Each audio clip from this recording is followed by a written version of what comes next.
Hi, I'm Alex, I'm 42 years old. The most offensive thing is that I found out about everything that concerns my wife, or rather her betrayal and infidelity, after she was gone.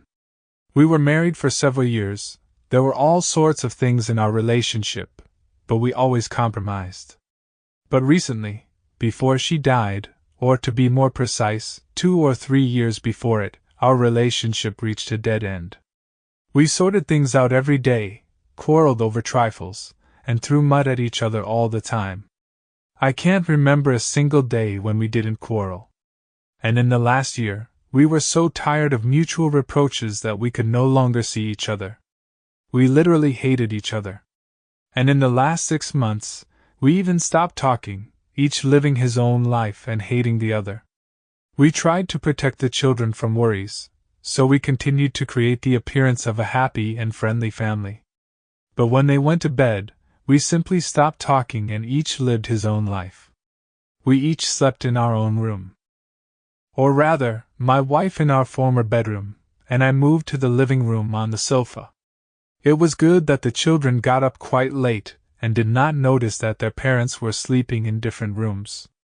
We looked for a way out of this situation for a long time and could not find it. And then an event occurred that turned the peace and well-being of our small state, our family, upside down. Everything was resolved by itself, or rather, by the death of my wife. Naturally, no one expected this and did not want it. But it happened and nothing can be done about it. She died, and her death was so terrible that it was even reported on the news. At the time when we lived together, I could not even imagine that my wife would have a lover. Everything was revealed after her tragic death. And this is how it happened. My wife worked at a company where almost all the employees were men.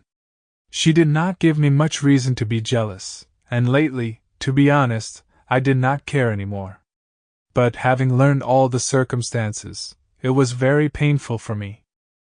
As it turned out, she was having an affair with her boss. She often went on business trips, perhaps she only said so, but in reality she spent time with her lover. And I, like an idiot, believed everything and stayed with the children. So, before she died, she told me that she was going on a business trip for several days. In fact, she went abroad with her director to relax. I don't know exactly what happened there. I can only judge by the police reports. They said that they went to a nightclub where young people were hanging out. Naturally, everyone was drunk or under some other influence, but that didn't stop our guys. A conflict broke out, which involved the good part of the establishment. The fight turned out to be unequal. On one side were the wife and the lover, on the other a whole crowd of tipsy young men. A brawl began. As a result, my wife and her friend were simply beaten to death. And before her death, while still alive, she was brutally raped. When I think about it, I am so horrified that I can't find the words. No matter how angry I am at her, I would not wish such a death on anyone, not even her lover. They were brought home in closed coffins, so my children and I were unable to say goodbye to her. That's how terribly my faithful wife's love affairs ended.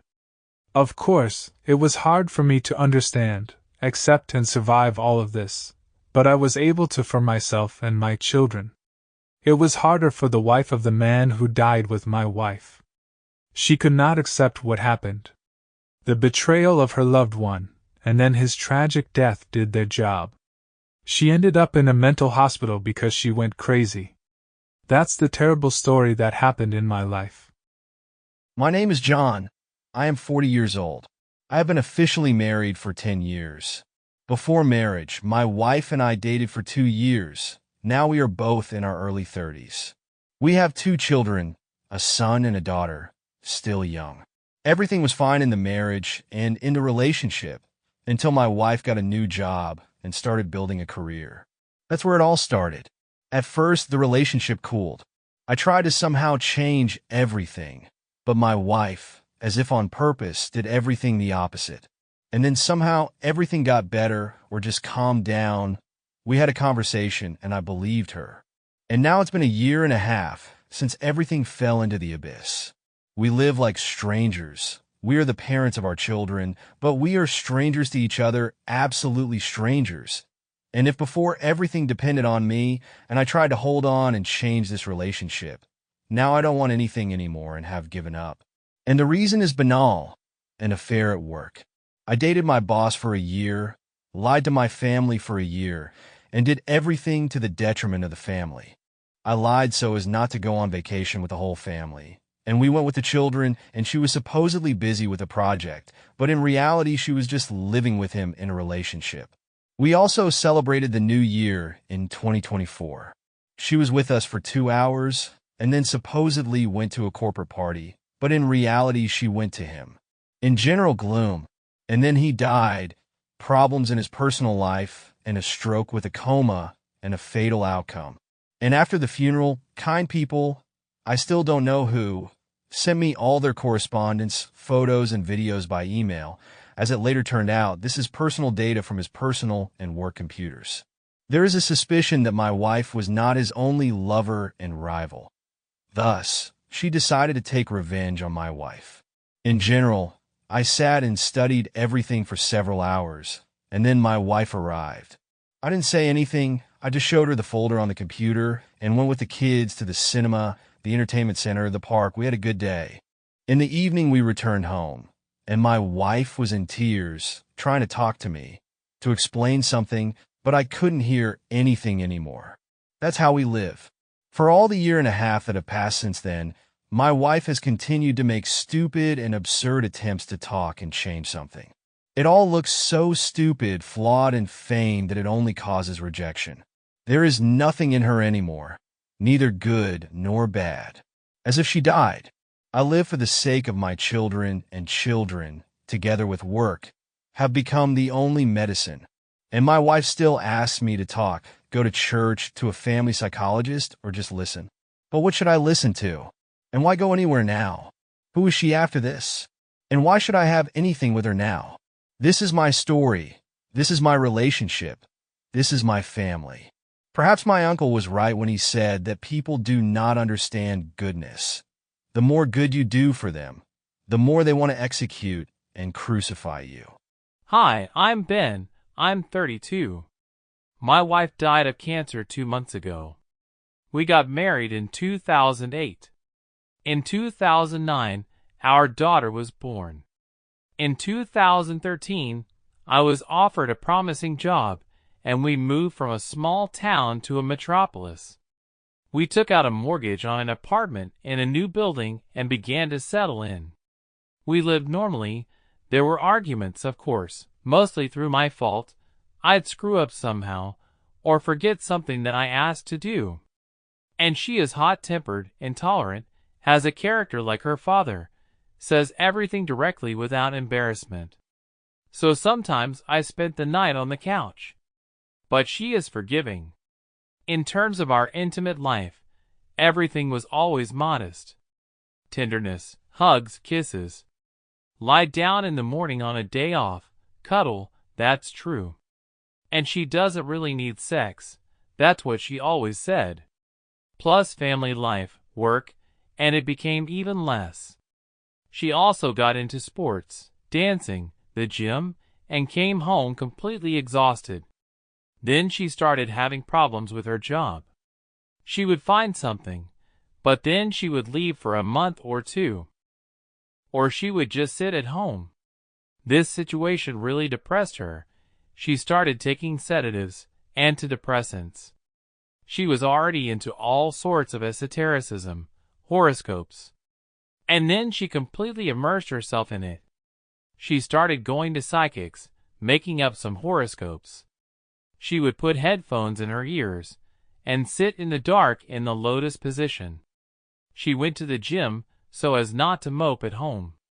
She became irritable, freaked out at me and my daughter. And everything came to naught. When I complained, she told me to find myself a mistress. I answered that she was a fool. I loved her and wanted only her. I tried to support her, never reproached her. Even as usual, I sent her and my daughter to the sea in the summer. Then in the spring of 2018, Everything improved with work, but the relationship did not get better. In the fall, our vacations coincided, and we went to Turkey. There she seemed to thaw out, but there was still no sex. Then, at home, she often started complaining that her stomach hurt, and then she ended up in the hospital, in the gynecology department, but they found nothing there, and they discharged her. And after the New Year holidays in 2019, she ended up in surgery, and they found everything there. Bowel cancer. They operated on her twice. I took a vacation from work, looked after her in the hospital, fed her, gave her water, washed her, changed the bags on her stoma. She spent 2 months in the hospital. She changed, and not only externally, but also internally. She became softer, more gentle, and began to take care of us as best she could. She would cook breakfast or bake a pie. We began to spend all our free time together. We walked, went to a holiday home. We even got a dog. Almost 2 years that she lived after the diagnosis. It was 2 years of struggle, constant pain, chemotherapy operations. The last 2 months were hard, she hardly got up. And the last 2 weeks were really hard. She was delirious, losing consciousness. I spent 2 weeks next to her, not leaving her for a minute. I scolded her when she refused to take painkillers. And she said, "Why are you scolding me? I live for you." And she died in my arms. On the last day, she came to her senses for a moment and said goodbye to me, asked, "Hubby, please let me go." I said that I was letting her go. And she said, "Well then, bye. Bye-bye." And a few days after the funeral, I accidentally found photos on her phone, and then her correspondence with her cousin. And there are all her secrets. And then with her friend. Not one, several at the same time. She had accounts on all the dating sites. I don't know when it started. In Turkey in 2015. Or earlier. And when did she have time? I'm either at home or at work. When I'm on vacation, but that's once a year in 2 weeks. When I went on night shift, left my daughter alone and came back before me in the morning? I don't know. I could never even think that about her. I didn't suspect her, and there were no reasons. She always took care of us, kept the house in order, created comfort. There was no sex. Well, I endured and hoped. To lose a loved one and find out about betrayal. My life turned into hell. Everyone tells me that I'm still young and should live and be happy. But I don't know how to live on. I can't trust anyone. Her sister, with whom she corresponded. I wrote to her that I knew everything. She asked me to forgive both my wife and her for everything. She said that after she got sick, my wife reconsidered her life. She realized that she wasted it on the wrong people and the wrong things. That for 2 years she lived and fought only for us, me and our daughter. And I don't believe it, because in the summer of 2019, already sick, she went and lay down under him. I was afraid to touch her. I protected her like a vase of expensive crystal. She was in constant pain. And she was like. And then she went again while I was at work. She left her daughter alone at home at night. Because she feels good with him, she likes to give him her tenderness, to realize herself as a woman. And me? I'm close. I so wanted her to be with me like before, affectionate, gentle. I hate her and I miss her. Sometimes there is such sadness in my soul that I want to howl like a wolf, and then when I imagine her with others, I want to tear her to shreds.